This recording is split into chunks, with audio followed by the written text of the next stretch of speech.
ഒരു നിമിഷം നിങ്ങളൊന്ന് ചിന്തിച്ചു നോക്കൂ. നിങ്ങളൊരു കാട്ടുപാതയിലൂടെ നടക്കുകയാണ്. നല്ല ക്ഷീണം തോന്നിയപ്പോൾ വിശ്രമിക്കുവാനായിട്ട് ഒരു മരച്ചോട്ടിലിരുന്നു. നിങ്ങളൊന്നും മയങ്ങി. അല്പസമയം കഴിഞ്ഞ് ഉണർന്നു നോക്കുമ്പോൾ വെറും കുറച്ച് മണിക്കൂറുകൾ മാത്രമാണ് നിങ്ങൾ ഉറങ്ങിയത് എന്നാണ് നിങ്ങൾ വിചാരിക്കുന്നത്. എന്നാൽ വീട്ടിൽ തിരിച്ചെത്തുമ്പോൾ നിങ്ങൾ ഞെട്ടിക്കുന്നൊരു സത്യം അറിയുകയാണ്. നിങ്ങളെ കാണാതായിട്ട് ആഴ്ചകളോ അല്ലെങ്കിൽ പതിറ്റാണ്ടുകളോ കഴിഞ്ഞിരിക്കുന്നു. ഇതറിയുമ്പോൾ എന്തായിരിക്കും നിങ്ങളുടെ അവസ്ഥ? നിങ്ങളുടെ പ്രിയപ്പെട്ടവരൊക്കെ ഇതിനോടകം മരിച്ചു പോയിരിക്കുന്നു. നിങ്ങൾ എന്തു ചെയ്യും? ഒരു ഉറക്കം കഴിഞ്ഞ് എഴുന്നേൽക്കുമ്പോൾ ഇങ്ങനെയൊക്കെ സംഭവിക്കുമോ? ഇത് വെറും സങ്കല്പമാണെന്ന് കരുതി തള്ളിക്കളയണ്ട. കാരണം ഇന്ന് നമ്മൾ കേൾക്കുവാനായിട്ട് പോകുന്നത് ഭാവനകളെ പോലും വെല്ലുന്ന അവിശ്വസനീയമായിട്ടുള്ള രണ്ട് സംഭവങ്ങളാണ്. അതിലൊന്ന് നൂറ്റാണ്ടുകൾ പഴക്കമുള്ള വിശ്വവിഖ്യാതമായ ഒരു ഇതിഹാസ കഥയാണ്. അതിനെ മനോഹരമായ ഒരു കഥയായിട്ട് മാത്രം കാണുക. എന്നാൽ ഇതിലെ ഒരു കഥയിൽ കുറച്ച് മാറ്റമുണ്ട്. കാരണം കുറച്ച് വർഷങ്ങൾക്ക് മുൻപ്, കൃത്യമായിട്ട് പറഞ്ഞാൽ കഴിഞ്ഞ 2020 സംഭവിച്ച ഞെട്ടിക്കുന്നൊരു മിസ്റ്ററിയാണത്. സമയം എന്നത് വെറും ഒരു തോന്നൽ മാത്രമാണോ? അതോ നമ്മുടെ പ്രകൃതിയിൽ ഇനിയും മനുഷ്യർക്ക് മനസ്സിലാക്കുവാനായിട്ട് കഴിയാത്ത രഹസ്യങ്ങൾ ഒളിഞ്ഞിരിപ്പുണ്ടോ? യാഥാർത്ഥ്യവും ഭാവനയും തമ്മിലുള്ള അതിർവരമ്പുകൾ മായ്ച്ചു കളയുന്ന ആ രണ്ട് നിഗൂഢ കഥകളാണ് ഇന്ന് നമ്മൾ കാണുന്നത്. എന്തായിരിക്കും അന്ന് ആ കാട്ടിൽ വെച്ച് അവർക്ക് സംഭവിച്ചത്? അതിന്റെ ഉത്തരം നിങ്ങളുടെ യുക്തിക്ക് തരുന്നു.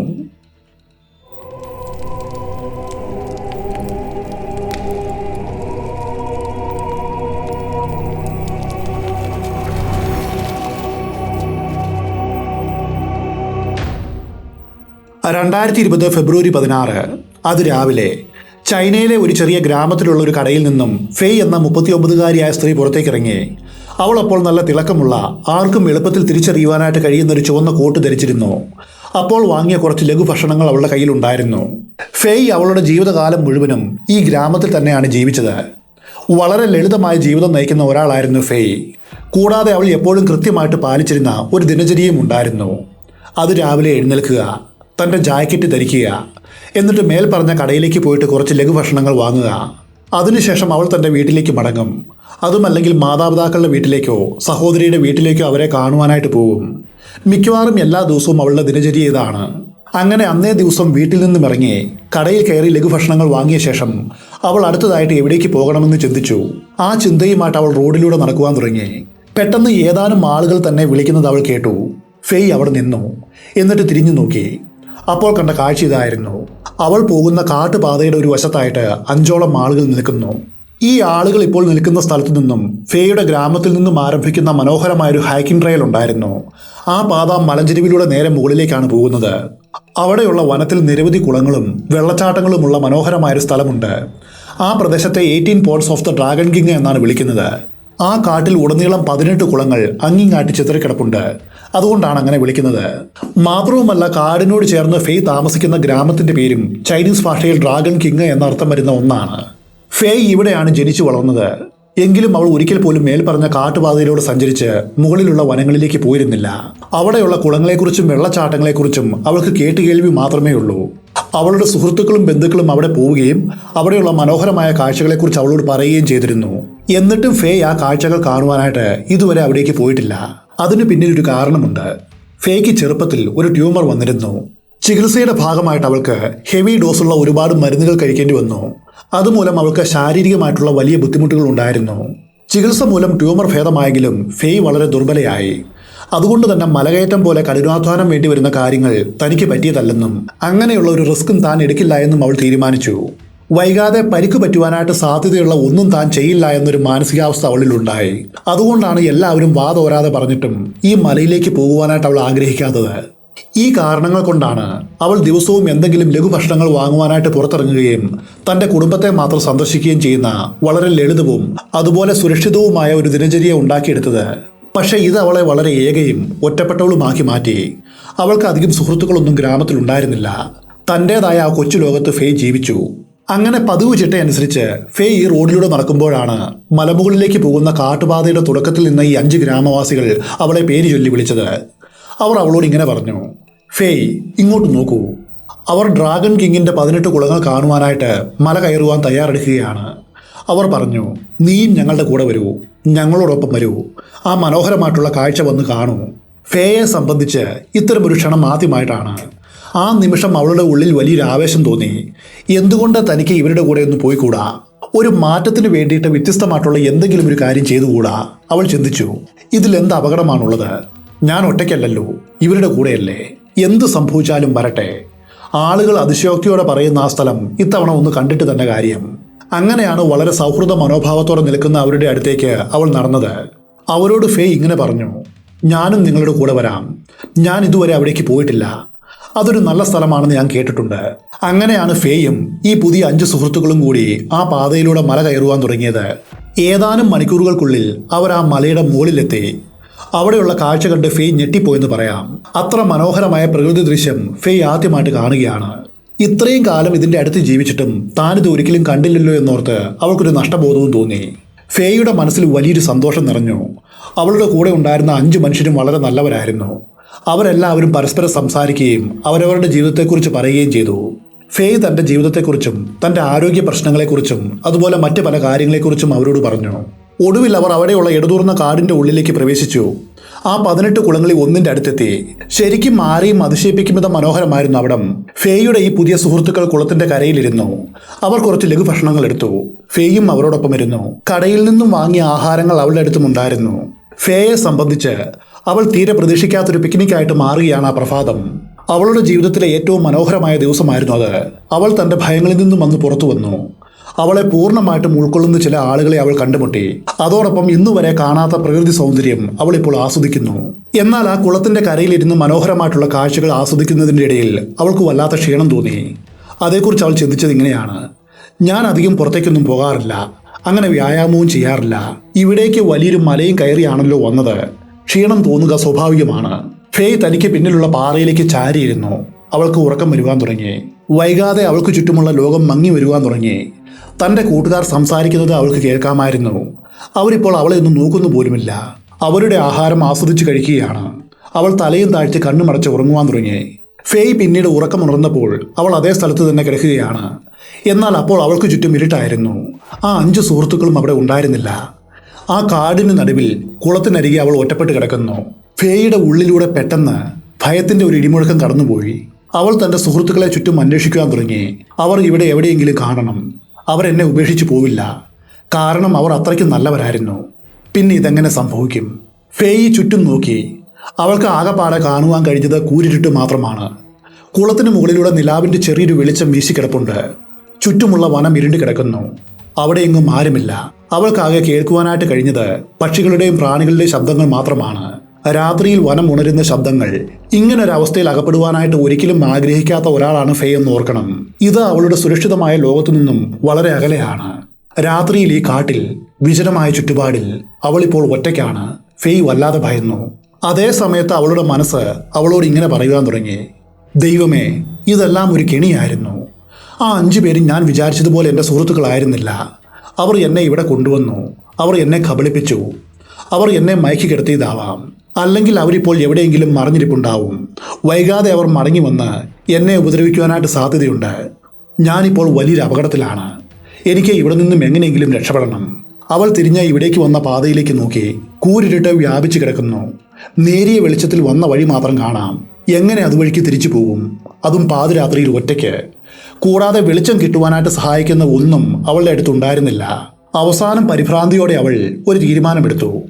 എനിക്ക് ഇപ്പോൾ തന്നെ ഇവിടെ നിന്നും പോകണം. ഇത് ജീവൻ മരണ പ്രശ്നമാണ്. ഫേയ് കഷ്ടപ്പെട്ട് എഴുന്നേറ്റു. ഉടൻ തന്നെ അവൾക്ക് വല്ലാത്ത ക്ഷീണം അനുഭവപ്പെട്ടു. അവൾക്ക് എങ്ങനെയെങ്കിലും അവിടെ നിന്ന് രക്ഷപ്പെടണം. ഫേയ് വേച്ച് വെച്ച് കാടിന്റെ ഉള്ളിലേക്ക് നടക്കുവാൻ തുടങ്ങി. വന്ന വഴിയിലൂടെ തന്നെ നടക്കുവാനായിട്ട് അവൾ ശ്രമിച്ചു. എന്നാൽ കനത്ത ഇരുട്ടിൽ വഴി തെറ്റിക്കൊണ്ടേയിരുന്നു. അവൾ ഇടയ്ക്കിടയ്ക്ക് മരങ്ങളിൽ ഇടിച്ചു നിന്നു.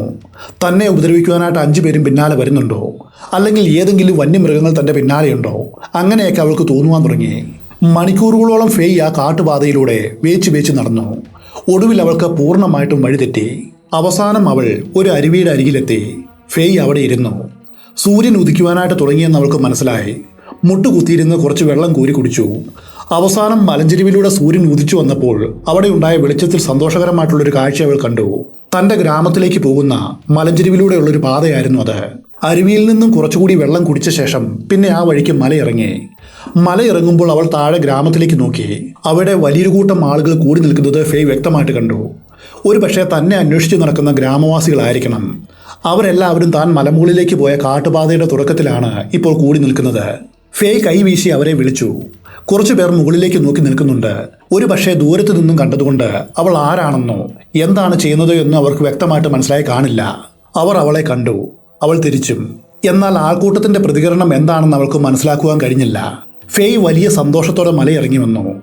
അവിടെ അപ്പോൾ കൂടി നിന്നത് അവളുടെ സുഹൃത്തുക്കളും കുടുംബാംഗങ്ങളും അതുപോലെ അവൾക്കറിയാവുന്ന മറ്റു ചില ആളുകളുമായിരുന്നു. എന്നാൽ ഫേയ് പ്രതീക്ഷിച്ചതുപോലെ ആയിരുന്നില്ല അവരുടെ എല്ലാം മുഖത്തെ ഭാവങ്ങൾ. താൻ കുറച്ച് മണിക്കൂറുകളായിട്ട് ഇവിടെ കുടുങ്ങിക്കിടക്കുകയായിരുന്നു, അതുകൊണ്ട് അവർ തന്നെ അന്വേഷിച്ചു വന്നതായിരിക്കും.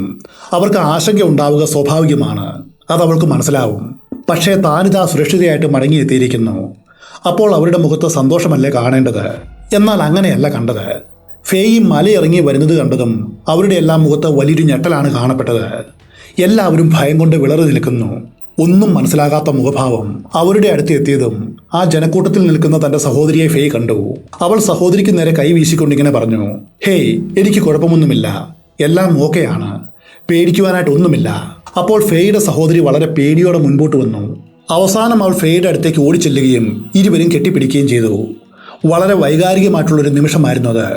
ഫേയുടെ സഹോദരി അവളോട് ചോദിച്ചു, നീ ഇത്രയും കാലം എവിടെയായിരുന്നു? ഫേയ് അവളിൽ നിന്നും അല്പം പിന്നോട്ട് മാറി. എന്നിട്ട് ഇങ്ങനെ പറഞ്ഞു, ഇത്രയും കാലമോ? എന്താണ് നീ പറയുന്നത്?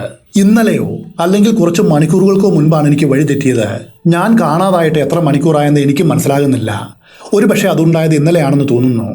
ഞാൻ ആ 5 പേരെ കാണുകയും ഞങ്ങൾ ഒരുമിച്ച് മല കയറുവാനായിട്ട് പോവുകയും ചെയ്തു. ഞാനത് ചെയ്യുവാനായിട്ട് പാടില്ലായിരുന്നു. അവിടെ വെച്ച് ഞാൻ ഉറങ്ങിപ്പോയി. ഇപ്പോൾ ഞാനിതാ തിരിച്ചു വന്നിരിക്കുന്നു. ഞാൻ നിങ്ങളെ ഭയപ്പെടുത്തിയെങ്കിൽ എന്നോട് ക്ഷമിക്കണം. ഫേയുടെ സഹോദരിക്ക് അവൾ പറയുന്നത് ഉൾക്കൊള്ളുവാൻ കഴിഞ്ഞില്ല. ഒടുവിൽ സഹോദരി അല്പം പിന്നോട്ട് മാറി ഫേയെ നോക്കിക്കൊണ്ട് വളരെ വിചിത്രമായ സ്വരത്തിൽ ഇങ്ങനെ പറഞ്ഞു, നീ എന്താണ് ഈ പറയുന്നത്? അതല്ല സത്യം. നിന്നെ കാണാതായിട്ട് ഇന്നേക്ക് 17 ദിവസമായിരിക്കുന്നു. ഞങ്ങൾ ഇത്രയും ദിവസം നിന്നെ അന്വേഷിക്കുകയായിരുന്നു. തന്നോട് സഹോദരി ഇപ്പോൾ പറഞ്ഞ കാര്യം കേട്ട് ഞെട്ടിയത് ഫേയാണ്. അവൾക്കത് വിശ്വസിക്കുവാൻ കഴിഞ്ഞില്ല. പെട്ടെന്ന് തന്നെ ഫേയെ ആശുപത്രിയിൽ പ്രവേശിപ്പിച്ചു. അവൾക്ക് 60 പൗണ്ടോളം ഭാരം കുറഞ്ഞതായും കടുത്ത പോഷകാഹാരക്കുറവും നിർജ്ജലീകരണവും സംഭവിച്ചതായിട്ട് ഡോക്ടർമാർ കണ്ടെത്തി. അവൾ ഇപ്പോഴും ജീവിച്ചിരിക്കുന്നത് ഒരു അത്ഭുതമായിരുന്നു. അതിന് വിശദീകരണം കൊടുക്കുവാനായിട്ട് അവർക്ക് സാധിച്ചില്ല. ഫേയ് ആശുപത്രിയിൽ കഴിഞ്ഞ സമയത്ത് താൻ കാണാതായ ദിവസം മുതൽ കഴിഞ്ഞ 17 ദിവസങ്ങളായിട്ട് എന്താണ് സംഭവിച്ചത് എന്ന് മറ്റുള്ളവർ പറഞ്ഞറിഞ്ഞു.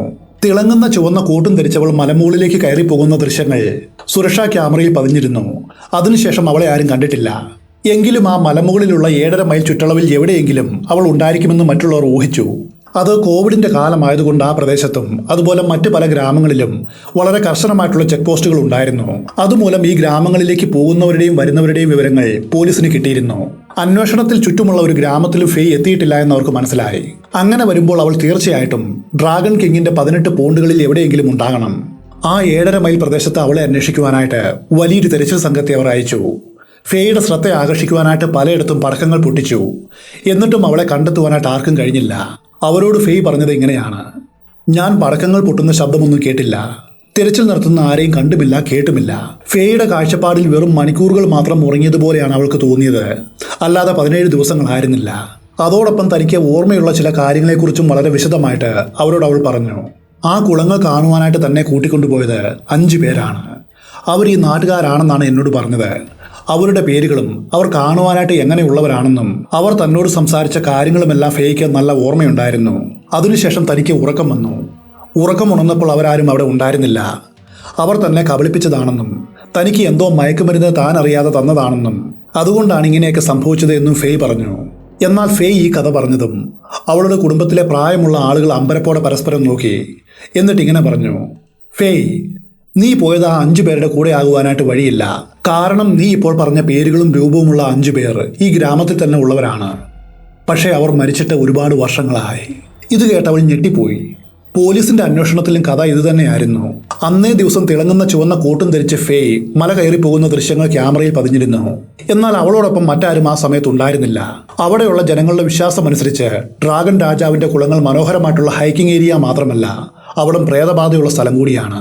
ചില ദിവസങ്ങളിൽ ആ കാട്ടുപാതയിലും മലഞ്ചെരിവിലും അതുപോലെ വനത്തിലും മരങ്ങൾക്കിടയിലൂടെ നീങ്ങുന്ന ഭയപ്പെടുത്തുന്ന ചില നീല വെളിച്ചങ്ങൾ പലരും കണ്ടിട്ടുണ്ട്. അതിനു പിന്നിലെ കാരണം ആർക്കും അറിയില്ല. മരിച്ചവരുടെ ആത്മാക്കൾ അവിടെ അലഞ്ഞു നടക്കുന്നു എന്നത് മാത്രമാണ് അവർക്കിതിന് പറയുവാനുള്ള ഏക വിശദീകരണം. അന്ന് ഫേയ്ക്ക് യഥാർത്ഥത്തിൽ എന്താണ് സംഭവിച്ചത് ഇന്നുവരെ ആർക്കും അറിയില്ല. ഇതിനു മുൻപ് അവിടെ വഴിതെറ്റിപ്പോയവരിൽ ഏറ്റവും കൂടുതൽ കാലം ജീവനോടെ ഇരുന്നത് ആരോഗ്യവാനായിട്ടുള്ളൊരു ചെറുപ്പക്കാരനാണ്. 12 ദിവസമായിരുന്നു അവനെ കാണാതായത്. വളരെ കഷ്ടിച്ചാണ് അന്നവൻ രക്ഷപ്പെട്ടത്. അത് വെച്ച് നോക്കുമ്പോൾ ഫേയ് വളരെ ദുർബലയാണ്. എന്നിട്ടും അവൾ 17 ദിവസങ്ങൾ അതിജീവിച്ചു. ഫേയ് ഇന്നും ആ ഗ്രാമത്തിൽ ജീവിക്കുന്നു, ഒരു വിസ്മയമായിട്ട്. രണ്ടാമത്തെ കഥ നിങ്ങളിൽ പലരും പണ്ട് സ്കൂളിൽ വെച്ച് പഠിച്ച ഒരു ചെറുകഥയാണ്. വാഷിംഗ്ടൺ ഇർവിങ്ങിൻ്റെ റിപ്വാൻ വിങ്കിൾ. എനിക്ക് ഏറ്റവും ഇഷ്ടമുള്ള എഴുത്തുകാരി ഒരാളാണ് ഇർവിങ്. ആക്ഷേപഹാസ്യത്തിൻ്റെ ഉസ്താദാണ് അദ്ദേഹം. ഈ കഥ ചുരുക്കിയാണ് പറയുന്നത്, എങ്കിലും അതിൽ ആക്ഷേപഹാസ്യമുണ്ട്. ഞാനൊക്കെ വേൾഡ് ക്ലാസിക്കുകൾ ഭ്രാന്ത് പിടിച്ചതുപോലെ വായിച്ചു കൂട്ടുവാൻ കാരണം ഈ എഴുത്തുകാരനാണ്. ഇർവിങ്ങിൻ്റെ ഏറ്റവും പ്രസിദ്ധമായിട്ടുള്ള കഥകളാണ് റിപ്വാൻ വിങ്കിൾ, ടോം വാക്കറും പിശാശും, സ്ലീപ്പി ഹാലോ, പ്രേതവരൻ. ഇതിൽ സ്ലീപ്പി ഹാലോ പലതവണ സിനിമയും സീരീസുമൊക്കെ ആയിട്ടുണ്ട്, അത്രയ്ക്ക് ഫേമസ് ആണ്. നമ്മൾ ഇപ്പോൾ കേട്ട ഈ കഥയുമായിട്ട് റിപ്വാൻ വിങ്കിൾ എന്ന കഥയ്ക്ക് വലിയ സാമ്യമുണ്ട്. അതുകൊണ്ടാണ് ഈ വീഡിയോയിൽ റിപ്വാൻ വിങ്കിളും ഉൾപ്പെടുത്തിയത്. എൻജോയ്. ഇർവിങ്ങിൻ്റെ ലോകം മറ്റൊരു ലോകമാണ്. ഹഡ്സൺ നദിയിലൂടെ യാത്ര ചെയ്തിട്ടുള്ള ഏതൊരാൾക്കും തീർച്ചയായിട്ടും അതിമനോഹരമായിട്ടുള്ള കാറ്റ്സ്കിൽ പർവ്വതനിരകൾ ഓർമ്മയുണ്ടാവും. അപ്പലാച്ചിയൻ മലനിരകളുടെ വേർപിരിഞ്ഞ ഒരു ശാഖയായ അവ നദിയുടെ പടിഞ്ഞാറ് ഭാഗത്ത് ആകാശത്തേക്ക് ഉയർന്നു നിൽക്കുകയും ചുറ്റുമുള്ള പ്രദേശങ്ങളെല്ലാം അതിരുകളില്ലാത്ത ഗാംഭീര്യത്തോടെ നോക്കിക്കാണുകയും ചെയ്യുന്നു. കാലങ്ങൾക്കും കാലാവസ്ഥകൾക്കും ആകാശത്തെ മേഘങ്ങളുടെ ചലനങ്ങൾക്കും അനുസരിച്ച് ഈ മലനിരകളുടെ മാന്ത്രികമായിട്ടുള്ള നിറങ്ങളും രൂപങ്ങളും മാറിക്കൊണ്ടിരിക്കും. തെളിഞ്ഞ കാലാവസ്ഥയുള്ള വേനൽക്കാലങ്ങളിൽ അവ നീല നിറവും പർപ്പിൾ നിറവും അണിഞ്ഞ് സായാഹ്ന സൂര്യന്റെ അവസാനത്തെ പൊൻകിരണങ്ങളിൽ തിളങ്ങി നിൽക്കും. എന്നാൽ ചില സമയങ്ങളിൽ ചുറ്റുമുള്ള പ്രദേശം മുഴുവനും തെളിഞ്ഞ മേഘങ്ങളില്ലാത്ത ആകാശമായിരിക്കുമ്പോഴും ഈ മലനിരകളുടെ നെറുകയിൽ മാത്രമായിട്ട് ചാരനിറത്തിലുള്ള മേഘങ്ങൾ ഒരു കിരീടം പോലെ തങ്ങി നിൽക്കുന്നത് കാണാം. ഈ മാന്ത്രിക പർവ്വതങ്ങളുടെ അടിവാരത്തായിട്ട് പണ്ട് കാലത്ത് ഡച്ച് കുടിയേറ്റക്കാർ സ്ഥാപിച്ച വളരെ മനോഹരമായിട്ടുള്ള ഒരു ഗ്രാമമുണ്ട്. അമേരിക്കൻ പ്രവിശ്യയുടെ ആദ്യകാലങ്ങളിൽ, അതായത് പീറ്റർ സ്റ്റെവസന്റെ എന്ന ഡച്ച് ഗവർണറുടെ കാലത്താണ് അവിടെ ആദ്യമായിട്ട് വീടുകൾ ഉയർന്നത്. മഞ്ഞ നിറത്തിലുള്ള ഇഷ്ടികകൾ ഹോളണ്ടിൽ നിന്നും കൊണ്ടുവന്ന് നിർമ്മിച്ച വളരെ പഴക്കമുള്ള ഗ്രാമത്തിലെ വീടുകളിൽ ഒന്നിൽ വളരെ ലളിതമായിട്ട് ചിന്തിക്കുന്ന നല്ല പ്രകൃതമുള്ളൊരു മനുഷ്യൻ ജീവിച്ചിരുന്നു. അയാളുടെ പേരായിരുന്നു റിപ്വാൻ വിങ്കിൾ. വളരെ നല്ല ഒരു അയൽക്കാരനും എപ്പോഴും വഴക്ക് പറയുന്ന തൻ്റെ ഭാര്യയെ അങ്ങേയറ്റം ഭയപ്പെടുന്നൊരു ഭർത്താവുമായിരുന്നു അദ്ദേഹം. ഒരു പക്ഷേ വീട്ടിലെ ഈ നിരന്തരമായിട്ടുള്ള ശകാരങ്ങൾ സഹിക്കേണ്ടി വന്നതുകൊണ്ടാവാം അയാൾ അത്രത്തോളം ക്ഷമയുള്ളവനും അതുപോലെ വിനീതനുമായിട്ട് മാറിയത്. ഗ്രാമത്തിലെ സ്ത്രീകൾക്കെല്ലാം അയാളോട് വലിയ സഹതാപമായിരുന്നു. കുടുംബ വഴക്കുകളിൽ അവരെല്ലാവരും റിപ്പിന്റെ പക്ഷത്തായിരുന്നു ഉണ്ടായിരുന്നത്. ഗ്രാമത്തിലെ കുട്ടികൾക്കാവട്ടെ റിപ്പിനെ ജീവനായിരുന്നു. കാരണം അയാൾ അവരുടെ കളികളിൽ എപ്പോഴും പങ്കുചേരും. അവർക്ക് കളിക്കുവാനായിട്ട് പട്ടങ്ങൾ ഉണ്ടാക്കി കൊടുക്കും, ഗോലികൾ എങ്ങനെ എറിയണമെന്ന് പഠിപ്പിച്ചു കൊടുക്കും. അതും കൂടാതെ പഴയ കാലത്തെ പ്രേതങ്ങളുടെയും മന്ത്രവാദികളുടെയും ഇന്ത്യൻ വർഗ്ഗക്കാരുടെയും നീണ്ട കഥകൾ അവർക്ക് പറഞ്ഞു കൊടുക്കും. റിപ്പ് എവിടേക്ക് പോയാലും ഒരുപറ്റം കുട്ടികൾ അയാളുടെ വസ്ത്രത്തിന്റെ തുമ്പിൽ പിടിച്ച് കൂടെ ഉണ്ടാവും. എന്നാൽ പാവം റിപ്പിന്റെ ഏറ്റവും വലിയ പോരായ്മ എന്താണെന്നാൽ ലാഭകരമായിട്ടുള്ളൊരു ജോലി ചെയ്യുവാനായിട്ട് അയാൾക്ക് തീരെ താല്പര്യമില്ലായിരുന്നു. അയാൾക്ക് അധ്വാനിക്കാൻ മടിയാണെന്ന് പറയുവാൻ ആർക്കും കഴിയില്ല. ഒരു ദിവസം മുഴുവനും വീർപ്പുമൊഴുക്കി കാട്ടിലൂടെ നടന്ന് മലമുകളിലൂടെ സഞ്ചരിച്ച് അണ്ണാനെ വേട്ടയാടുവാനായിട്ട് അയാൾക്ക് യാതൊരു മടിയുമില്ലായിരുന്നു. അയൽക്കാർക്ക് എന്ത് സഹായം വേണമെങ്കിലും റിപ്പ് ഓടിയെത്തും. ഗ്രാമത്തിലെ കല്ല് ചുമക്കുന്ന ജോലികളിലോ മറ്റുള്ളവരുടെ കൃഷിയിടങ്ങളിലോ അങ്ങനെ തുടങ്ങിയ പണികൾക്ക് അയാൾ എപ്പോഴും മുൻപന്തിയിലുണ്ടാവും. പക്ഷെ സ്വന്തം കാര്യത്തിലും സ്വന്തം കൃഷിയിടത്തിലും മാത്രം അയാൾക്ക് വലിയ മടിയായിരുന്നു. തൻ്റെ കൃഷിയിടം ഈ നാട്ടിലെ ഏറ്റവും മോശം ഭൂമിയാണെന്നും അവിടെ എന്ത് നട്ടാലും വളരില്ല എന്നും അയാൾ വിശ്വസിച്ചു. അയാളുടെ പശുക്കൾ എപ്പോഴും വേലി ചാടിപ്പോവും. കൃഷി മുഴുവനും കളകൾ വന്ന് നശിക്കും. വീടിന്റെ മേൽക്കൂര എപ്പോഴും ചോർന്നൊലിക്കും. ചുരുക്കത്തിൽ അയാൾക്ക് പൈതൃകമായിട്ട് കിട്ടിയ വലിയ ഭൂമി നശിച്ചും ദൂർത്തടിച്ചും ഇപ്പോൾ വെറും ഒരു ചെറിയ കഷ്ണമായിട്ട് മാറി. റിപ്പിന്റെ മക്കളും അയാളെപ്പോലെ തന്നെ കീറിയ വസ്ത്രങ്ങൾ ധരിച്ച് ആരുടെയും നിയന്ത്രണങ്ങളില്ലാതെയാണ് വളർന്നത്. അയാളുടെ മകൻ ജൂനിയർ റിപ്വാൻ വിങ്കിൾ അച്ഛന്റെ രൂപം മാത്രമല്ല അച്ഛന്റെ മടിയൻ സ്വഭാവവും കൃത്യമായിട്ട് പകർത്തിയിരുന്നു. ഇതെല്ലാം കണ്ടുകൊണ്ട് നിൽക്കുന്ന റിപ്പിന്റെ ഭാര്യ ഡേം വാൻ വിങ്കിൾ അയാളുടെ മടിയെക്കുറിച്ചും ഉത്തരവാദിത്തമില്ലായ്മയെക്കുറിച്ചും കുടുംബത്തിന്റെ തകർച്ചയെക്കുറിച്ചും എപ്പോഴും നിരന്തരം പരാതി പറഞ്ഞുകൊണ്ടിരുന്നു. അവളുടെ ശകാരങ്ങൾ രാവിലെ മുതൽ രാത്രി വരെ ആ വീട്ടിൽ മുഴങ്ങിക്കേട്ടു. അവൾ ദേഷ്യപ്പെടുമ്പോൾ റിപ്പ് ഒന്നും മിണ്ടാതെ തോളൊന്ന് കുലുക്കിയിട്ട് തലയും കുനിച്ച് എന്നിട്ട് കണ്ണുകൾ മേൽപോട്ടാക്കി മച്ചിലേക്ക് നോക്കി സാഗൂതം അങ്ങനെ ഇരിക്കും. ഇതോടെ കലി കയറുന്ന ഡോം അയാളെ കഴുത്തിന് പിടിച്ച് വീടിന് പുറത്തെറിയും. ഒന്നും പ്രതികരിക്കാതെ പാവം റിപ്പ് പുറത്തേക്ക് പോവും.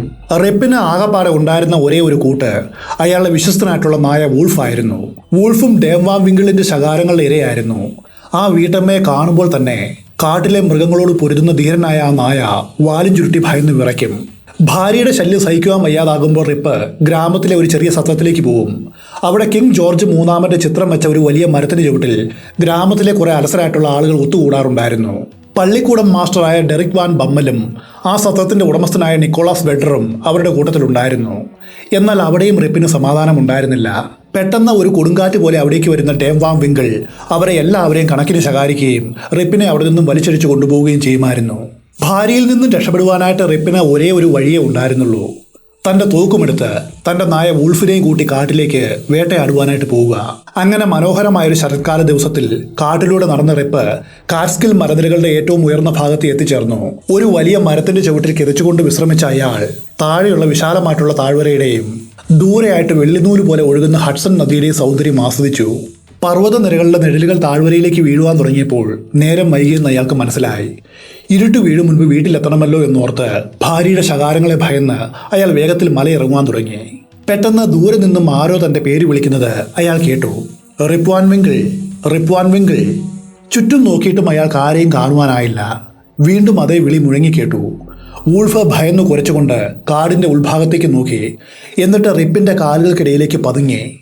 അപ്പോഴാണ് ഒരു വലിയ പാറക്കെട്ടിന് മുകളിൽ നിന്നും ഒരു വിചിത്ര രൂപം കയറി വരുന്നത് റിപ്പ് കണ്ടത്. ഉയരം കുറഞ്ഞ് വലിയ തലയും തടിച്ച ശരീരവും ഇടതൂർന്ന നരച്ച മുടിയും താടിയുമുള്ളൊരു മനുഷ്യനായിരുന്നു അത്. വളരെ പഴയ കാലത്തെ ഡച്ച് വസ്ത്രങ്ങളായിരുന്നു അയാൾ ധരിച്ചിരുന്നത്.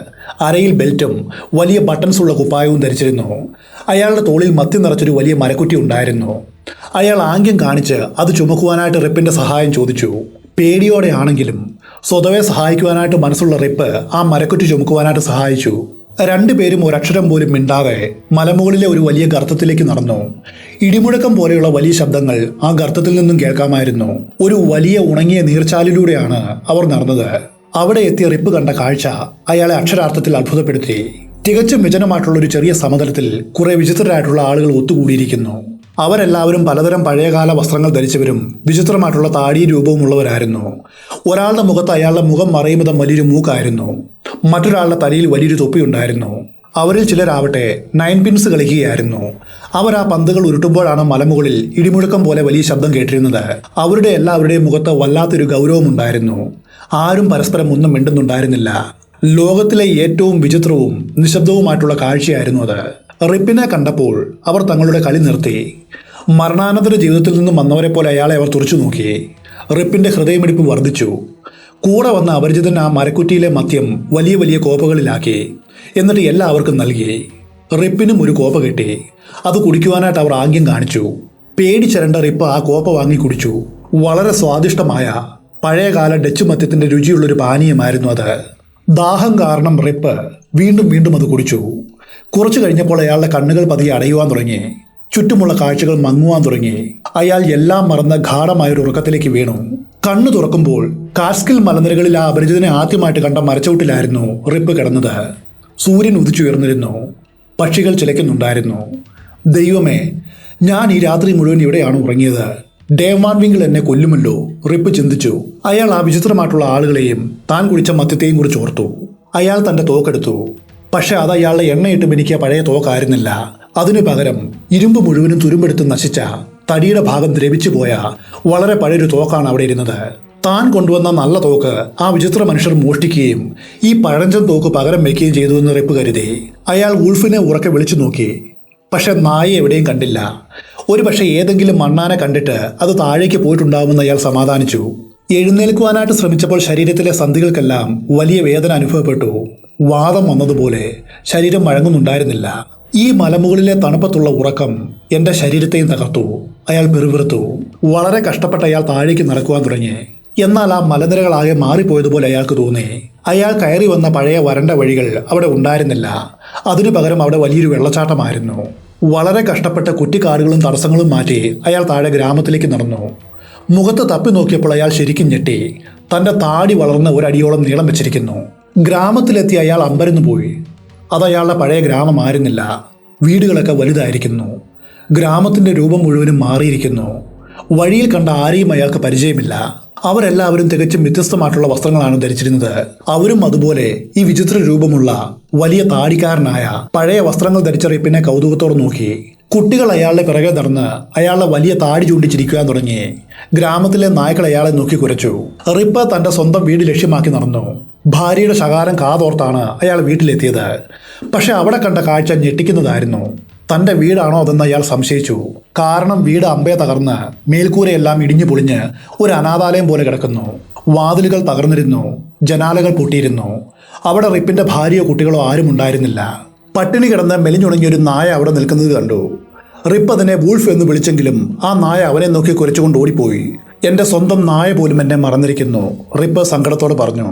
അയാൾ ആ ശൂന്യമായ വീട്ടിലേക്ക് കയറി സങ്കടത്തോടെ ഭാര്യയും കുട്ടികളെയും വിളിച്ചു. പക്ഷെ ആ വീട് ശൂന്യമായിരുന്നു. അയാൾ ഗ്രാമത്തിലെ ആ പഴയ സത്രത്തിലേക്ക് ഓടി. അവിടെയും വലിയ മാറ്റങ്ങൾ വന്നിരിക്കുന്നു. പഴയ ആ ചെറിയ കെട്ടിടത്തിന് പകരം ജൊനാഥൻ ഡൂളിറ്റിൻ എന്നയാളുടെ ഉടമസ്ഥതയിലുള്ള ദി യൂണിയൻ ഹോട്ടൽ എന്ന വലിയൊരു മരക്കെട്ടിടം അവിടെ ഉയർന്നു വന്നിരിക്കുന്നു. ബ്രിട്ടീഷ് രാജാവായ ജോർജ് മൂന്നാമന്റെ ചിത്രത്തിന് പകരം ആ സത്രത്തിന്റെ മുൻപിൽ നീലയും മഞ്ഞയും നിറത്തിലുള്ള വസ്ത്രം ധരിച്ച കയ്യിൽ വാളേന്തിയ ഒരാളുടെ ചിത്രമുള്ള ഒരു വലിയ ബോർഡ് വെച്ചിരിക്കുന്നു. അതിന് താഴെയായിട്ട് ജോർജ് വാഷിംഗ്ടൺ എന്ന വലിയ അക്ഷരത്തിൽ എഴുതിയിരിക്കുന്നു. അവിടെ കൂടിയിരുന്ന ആളുകളുടെ സംസാരം റിപ്പിന് മനസ്സിലായില്ല. അവർ അമേരിക്കൻ വിപ്ലവത്തെക്കുറിച്ചും ബങ്കർ ഹില്ലിലെ യുദ്ധത്തെക്കുറിച്ചും കോൺഗ്രസിനെക്കുറിച്ചും സ്വാതന്ത്ര്യത്തെക്കുറിച്ചും അങ്ങനെ തുടങ്ങിയ പല കാര്യങ്ങളും വലിയ ശബ്ദത്തിൽ സംസാരിക്കുകയായിരുന്നു. താടിയും നീട്ടി പഴയ തോക്കും പിടിച്ചു നിൽക്കുന്ന റിപ്പിന് ചുറ്റും ആളുകൾ കൂടി. അതിൽ ഒരാൾ റിപ്പിനോട് ചോദിച്ചു, താങ്കൾ ഫെഡറൽ പാർട്ടിക്കാരനാണോ അതോ ഡെമോക്രാറ്റ് ആണോ? ഒന്നും മനസ്സിലാവാതെ നിന്ന് റിപ്പിനോട് മറ്റൊരാൾ ചോദിച്ചു, താങ്കൾ എന്തിനാണ് തെരഞ്ഞെടുപ്പ് നടക്കുന്ന സമയത്ത് ഈ തോക്കും പിടിച്ച് ഈ ഗ്രാമത്തിലേക്ക് വന്നിരിക്കുന്നത്? എന്തെങ്കിലും കുഴപ്പമുണ്ടാക്കുവാനാണോ? റിപ്പ് ഭയത്തോടെ പറഞ്ഞു, അല്ല സാർ, ഞാൻ തികച്ചും സമാധാനപ്രിയനായൊരു മനുഷ്യനാണ്. ഞാൻ ഈ ഗ്രാമത്തിൽ ജീവിക്കുന്നയാളാണ്. ഒപ്പം രാജാവിൻ്റെ വിശ്വസ്തനായ പ്രജയുമാണ്. ഇത് കേട്ടയുടൻ ചുറ്റും കൂടി നിന്നവർ ഉച്ചത്തിൽ വിളിച്ചു പറഞ്ഞു, ഇവനൊരു ടോറിയാണ്, ഇവനൊരു ചാരനാണ്, രാജാവിൻ്റെ ആളാണ്, ഇവനെ ഇവിടെ നിന്നും ഓടിക്കൂ. റിപ്പ് വളരെ കഷ്ടപ്പെട്ടവരെ സമാധാനിപ്പിച്ചു. താൻ തൻ്റെ പഴയ സുഹൃത്തുക്കളെ അന്വേഷിച്ചു വന്നതാണെന്ന് പറഞ്ഞു. ആരാണ് നിങ്ങളുടെ സുഹൃത്തുക്കൾ? അവർ ചോദിച്ചു. നിക്കോളാസ് വെഡർ ഇവിടെ? റിപ്പ് ചോദിച്ചു. കുറച്ചു നേരത്തെ നിശബ്ദതയ്ക്ക് ശേഷം ഒരു വയസ്സായ മനുഷ്യൻ മറുപടി നൽകി. നിക്കോളാസ് വെഡർ മരിച്ചിട്ട് 18 വർഷമായി. അയാളുടെ ശവകുടീരത്തിലെ തടി കൊണ്ടുള്ള കുരിശ് പോലും ഇപ്പോൾ ദ്രവിച്ചു പോയിരിക്കുന്നു. ബ്രോം ടച്ചർ എവിടെ? റിപ്പ് വീണ്ടും ചോദിച്ചു. അയാൾ സൈന്യത്തിൽ ചേർന്ന് യുദ്ധത്തിന് പോയി. സ്റ്റോണി പോയിന്റിൽ വെച്ച് പീരങ്കി കൊണ്ടേറ്റ് അയാൾ മരിച്ചുവെന്ന് ചിലർ പറയുന്നു. എന്തായാലും അയാൾ പിന്നീട് തിരിച്ചു വന്നിട്ടില്ല. വാൻ ബമ്മൽ എവിടെ? അയാൾ വലിയൊരു പോരാളിയായിട്ട് മാറി. മിലിഷ്യ ജനറലായി. ഇപ്പോൾ കോൺഗ്രസിലാണ്. തൻ്റെ പ്രിയപ്പെട്ടവരെല്ലാം മരിച്ചുപോയെന്നും താൻ തികച്ചും അപരിചിതമായൊരു ലോകത്താണ് നിൽക്കുന്നത് എന്നുമുള്ള സത്യം റിപ്പിന്റെ ഹൃദയം തകർത്തു. അയാളുടെ തലച്ചോറ് മരവിച്ചു. ഈ ഗ്രാമത്തിൽ ആർക്കെങ്കിലും റിപ്പ് വാൻ വിങ്കിളിനെ അറിയാമോ? അയാൾ സങ്കടത്തോടെ ചോദിച്ചു. ഓ, റിപ്പ് വാൻ വിങ്കിളോ? അതാ ആ മരത്തിൽ ചാരി നിൽക്കുന്നത് അയാളാണ്, ഒരാൾ വിരൽ ചൂണ്ടി പറഞ്ഞു. റിപ്പ് അവിടേക്ക് നോക്കി. അക്ഷരം പ്രതി പഴയ റിപ്പിനെ പോലെ തന്നെ അലസനായ കീറിയ വസ്ത്രങ്ങൾ ധരിച്ചൊരു ചെറുപ്പക്കാരൻ അവിടെ നിൽക്കുന്നുണ്ടായിരുന്നു. അത് മറ്റാരുമല്ല, തൻ്റെ മകനാണെന്ന് അയാൾക്ക് തോന്നി. താൻ ആരാണെന്ന് പോലും അയാൾക്ക് സംശയമായി. തൻ്റെ മനസ്സിന്റെ സമനില തെറ്റിയോ എന്ന് പോലും അയാൾ ഭയന്നു. അപ്പോഴേക്കും ഒരു കുഞ്ഞിനെയും എടുത്തു നിൽക്കുന്ന സുന്ദരിയായൊരു യുവതി ആൾക്കൂട്ടത്തിൻ്റെ ഇടയിലൂടെ അവിടെ എത്തി. ആ കുഞ്ഞ് റിപ്പിനെ കണ്ട് പേടിച്ച് കരയുവാൻ തുടങ്ങി. കരയാതിരിക്കെ റിപ്പ്, ആ വയസ്സനായ മനുഷ്യൻ നിന്നെ ഒന്നും ചെയ്യില്ല, അവൾ കുഞ്ഞിനെ ആശ്വസിപ്പിച്ചു. ആ കുഞ്ഞിൻ്റെ പേരും ആ യുവതിയുടെ മുഖവും കണ്ടപ്പോൾ റിപ്പിന് എന്തൊക്കെയോ ഓർമ്മ വന്നു. അയാൾ അവളോട് ചോദിച്ചു, കുട്ടി, എന്താണ് നിന്റെ പേര്? Judith Garnier. നിന്റെ അച്ഛൻ്റെ പേരെന്തായിരുന്നു? റിപ്പ് വാൻ വിങ്കിൾ എന്നായിരുന്നു എൻ്റെ അച്ഛൻ്റെ പേര്. പക്ഷേ 20 വർഷങ്ങൾക്ക് മുൻപ് ഒരു തോക്കുമെടുത്ത് കാട്ടിലേക്ക് പോയ അദ്ദേഹത്തെ പിന്നെ ആരും കണ്ടിട്ടില്ല. അദ്ദേഹത്തിൻ്റെ നായ വൂൾഫ് മാത്രം അന്ന് തിരിച്ചു വന്നു. അദ്ദേഹത്തെ ഇന്ത്യൻസ് കൊന്നതാണോ അതോ മലമുകളിൽ നിന്ന് വീണ് മരിച്ചതാണോ ആർക്കും അറിയില്ല. എനിക്കിന്ന് വളരെ ചെറിയ പ്രായമായിരുന്നു. റിപ്പ് വിറയാർന്ന ശബ്ദത്തിൽ ചോദിച്ചു, നിന്റെ അമ്മ എവിടെ? അമ്മ കുറച്ചു കാലം മുൻപ് മരിച്ചുപോയി. ന്യൂ ഇംഗ്ലണ്ടിൽ നിന്നും വന്ന ഒരു കച്ചവടക്കാരനോട് ദേഷ്യപ്പെട്ട് അയാളുമായിട്ട് വഴക്കുണ്ടാക്കുന്നതിൻ്റെ ഇടയിൽ രക്തധമനി പൊട്ടിയാണ് അമ്മ മരിച്ചത്. ഈ ഒരു വാർത്ത മാത്രം റിപ്പിന് ചെറിയൊരു ആശ്വാസം നൽകി. അയാൾക്ക് തൻ്റെ വികാരങ്ങൾ നിയന്ത്രിക്കുവാനായില്ല. അയാൾ തൻ്റെ മകളെയും കൊച്ചുമകളെയും കെട്ടിപ്പിടിച്ച് ഉച്ചത്തിൽ പറഞ്ഞു, ഞാനാണ് നിന്റെ അച്ഛൻ, പഴയ റിപ്പ് വാൻ വിങ്കിൾ. ഇപ്പോൾ വയസ്സനായ റിപ്പ് വാൻ വിങ്കിൾ. ആർക്കും എന്നെ മനസ്സിലാകുന്നില്ല. എല്ലാവരും അത്ഭുതത്തോടെ നോക്കി നിന്നു. അപ്പോൾ ആൾക്കൂട്ടത്തിൻ്റെ ഇടയിൽ നിന്നും ഒരു പ്രായമായ സ്ത്രീ മുൻപോട്ട് വന്ന് റിപ്പിന്റെ മുഖത്തേക്ക് സൂക്ഷിച്ചു നോക്കി. എന്നിട്ട് ഇങ്ങനെ പറഞ്ഞു, അതെ, ഇത് ശരിക്കും റിപ്പ് വാൻ വിങ്കിൾ തന്നെ. ഗ്രാമത്തിലേക്ക് തിരികെ സ്വാഗതം പഴയ അയൽക്കാരാ. ഈ നീണ്ട 20 വർഷം താങ്കൾ എവിടെയായിരുന്നു? ഗ്രാമത്തിലെ ഏറ്റവും പ്രായം ചെന്ന ചരിത്രകാരനായ പീറ്റർ വാണ്ടർഡോഗ് അവിടെ എത്തുകയും അത് റിപ്പ് തന്നെയാണെന്ന് ഉറപ്പിക്കുകയും ചെയ്തു. കാറ്റ്സ്കിൽ മലനിരകളിൽ നൂറ്റാണ്ടുകൾക്ക് മുൻപ് ആദ്യമായിട്ട് നദി കണ്ടെത്തിയ ഹെൻറി ഹഡ്സന്റെയും അയാളുടെ സംഘത്തിന്റെയും ആത്മാക്കൾ ഇപ്പോഴും അവിടെ ഉണ്ടെന്നും അവർ നീണ്ട 20 വർഷത്തിലൊരിക്കൽ അവിടെ ഒത്തുകൂടി 9 പിൻസ് എന്ന ഗെയിം കളിക്കാറുണ്ടെന്നും പീറ്റർ എല്ലാവരോടുമായിട്ട് പറഞ്ഞു. തന്റെ അച്ഛൻ പണ്ട് ആ മലമുകളിൽ വെച്ച് അവരെ കണ്ടിട്ടുണ്ടെന്നും അയാൾ കൂട്ടിച്ചേർത്തു. റിപ്പ് പിന്നീട് തന്റെ മകളായ ജൂഡിത്തിന്റെ കൂടെ അവളുടെ പുതിയ വീട്ടിൽ താമസം തുടങ്ങി. അവൾ നല്ലൊരു കർഷകനെ വിവാഹം കഴിച്ചിരുന്നു. തന്റെ മകൻ, അതേ പേരുള്ള ആ ചെറുപ്പക്കാരൻ, അവൻ തന്നെ പോലെ തന്നെ യാതൊരു പണിയുമില്ലാതെ അലസനായിട്ട് നടക്കുന്നതും റിപ്പ് കണ്ടു. ഇപ്പോൾ പുതിയതായിട്ട് വന്ന ഗവൺമെന്റിനെ കുറിച്ചോ പാർട്ടികളെ കുറിച്ചോ റിപ്പിന് യാതൊരു താല്പര്യവുമില്ലായിരുന്നു. താൻ ഏറ്റവും ഭയപ്പെട്ടിരുന്ന ഡേം വാൻ വിങ്കിളിന്റെ ഏകാധിപത്യത്തിൽ നിന്നും തനിക്ക് പൂർണ്ണമായ സ്വാതന്ത്ര്യം ലഭിച്ചുവല്ലോ എന്നോർത്ത് അയാൾ സന്തോഷിച്ചു. തന്റെ പഴയ ദിനചര്യകളിലേക്ക് തിരികെ പോയ റിപ്പ് ദിവസവും ഗ്രാമത്തിലെ ആ ഹോട്ടലിന്റെ മുൻപിൽ പോയിരുന്ന് മലമുകളിൽ വെച്ച് താനെന്ന് കണ്ട ആ പഴയ ഡച്ച് ആളുകളെക്കുറിച്ചും 20 വർഷം നീണ്ടുനിന്ന തന്റെ നിഗൂഢമായിട്ടുള്ള ഉറക്കത്തെക്കുറിച്ചും പുതിയ തലമുറയ്ക്ക് കഥകളായിട്ട് പറഞ്ഞു കൊടുത്തു. ആദ്യമൊക്കെ അയാൾ ഈ കഥകൾ പറയുമ്പോൾ ചെറിയ ചെറിയ മാറ്റങ്ങൾ വരുത്തിയിരുന്നു. എങ്കിലും പിന്നീട് അതൊരു കൃത്യമായ രൂപത്തിലായി. അങ്ങനെ അമേരിക്കൻ വിപ്ലവത്തിന്റെ ചരിത്രങ്ങൾ അത്രയും കേവലം ഒരു ഉറക്കത്തിൽ ജീവിച്ചു തീർത്ത ആ പഴയ മനുഷ്യൻ കാറ്റ്സ്കിൽ താഴ്വരയിലെ എക്കാലത്തെയും വലിയ ജീവിക്കുന്നൊരു നാടോടി കഥയായിട്ട് മാറി. തങ്ങൾക്ക് ഭാര്യമാരുടെ ശകാരം കേൾക്കേണ്ടി വരുമ്പോഴൊക്കെ റിപ്പ് വാൻ വിങ്കിൾ അന്ന് കുടിച്ച ആ മദ്യം കിട്ടിയിരുന്നുവെങ്കിൽ അവിടുത്തെ ഭർത്താക്കന്മാർ ഇന്നും ആഗ്രഹിക്കുന്നു. കാറ്റ്സ്കിൽ മലനിരകളുമായിട്ട് ബന്ധപ്പെട്ട് ഹെൻറി ഹഡ്സനെ കുറിച്ചും അയാളുടെയും കൂട്ടരുടെയും പ്രേതങ്ങളെക്കുറിച്ചുമാണ് വാഷിംഗ്ടൺ ഇർവിങ് തന്റെ കഥയിൽ ഉൾപ്പെടുത്തിയത്. അവരെയാണ് കഷ്ടകാലത്തിന് അന്ന് രാത്രി റിപ്പ് കണ്ടത്. അമേരിക്കൻ ചരിത്രവും പ്രകൃതിയും ഇഴചേർന്ന വളരെ രസകരമായിട്ടുള്ളൊരു പഴയ ഡച്ച് നാടോടി കഥയാണിത്. കഥയുടെ അവസാന ഭാഗത്ത് ഗ്രാമത്തിലെ പ്രായം ചെന്ന ചരിത്രകാരനായ പീറ്റർ വാണ്ടർഡോങ്ക് ഈ കഥയെക്കുറിച്ച് പരാമർശിക്കുന്നുണ്ട്. ആ നാടോടി കഥ ഇതാണ്. ആരാണ് ഹെൻറി ഹഡ്സൺ? 17-ാം നൂറ്റാണ്ടിലെ പ്രശസ്തനായ ഒരു ഇംഗ്ലീഷ് നാവികനായിരുന്നു Henry Hudson. Dutch East India കമ്പനിക്ക് വേണ്ടി ഹാഫ് മൂൺ എന്നു പേരുള്ള തന്റെ കപ്പലിൽ AD 1609 യാത്ര ചെയ്ത അദ്ദേഹം അമേരിക്കയിൽ വെച്ച ഒരു വലിയ നദി കണ്ടെത്തുകയും അതിലൂടെ ആദ്യമായിട്ട് സഞ്ചരിക്കുകയും ചെയ്തു. ആ നദിയാണ് ഇന്ന് അദ്ദേഹത്തിന്റെ പേരിൽ അറിയപ്പെടുന്ന ഹഡ്സൺ നദി.